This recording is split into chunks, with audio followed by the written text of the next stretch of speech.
দর্শক এই মুহূর্তে রয়েছে জাহাঙ্গীরনগর বিশ্ববিদ্যালয় ব্যারিকেড এলাকায়, আপনারা দেখতে পাচ্ছেন।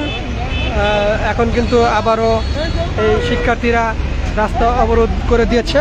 এখন এই যে টায়ারে আগুন দেওয়া হচ্ছে, এখন দেখতে পাচ্ছেন।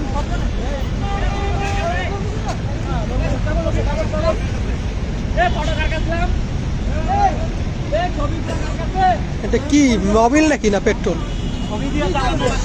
পেট্রোল হলে তো এতক্ষণ ধরে যেত।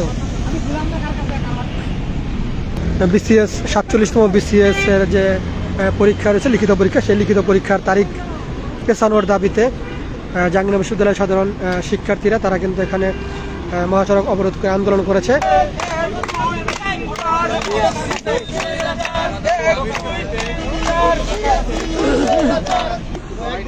উপদেষ্টা মাহফুজের ছবিও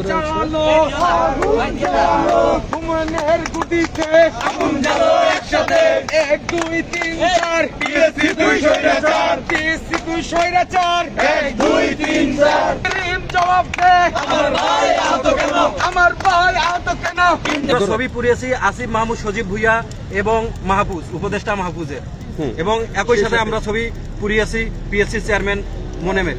আমাদের দাবি হচ্ছে আজকে আমাদের ভাইদের উপর যে আক্রমণাত্মক পুলিশ লেলিয়ে দিয়েছে সেটার আমরা অবশ্যই বিচার চাই। তাদের মাথায় আমরা যদি ছবিগুলো দেখি অনলাইনে, তাহলে আমরা দেখতে পাবো তাদের মাথায় কতগুলো সেলাই করছে। আজকে পিএসসির সংস্কার আমাদের দাবি, এবং একই সাথে আমাদের ভাইদের উপর কেন আক্রমণ হলো তার বিচার চাই।